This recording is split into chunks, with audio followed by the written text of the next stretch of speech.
nó gọi là khe béo toàn thành nó cũng biết tao khe một tài à cái gì nó cũng là khe béo toàn là căn thành cho nó là cái tọt nó đấy cho con hết là nó nè tao nói cho bé còn skin phải nó nói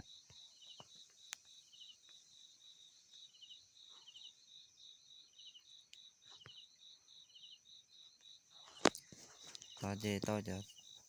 tao bé còn skin phải thôi thì tao nó nè bé cháu nó bé trả số gì chẳng tao có gì tôi vừa gì một xe nè của lọt khe gì ta kêu mà lọt khe bé không được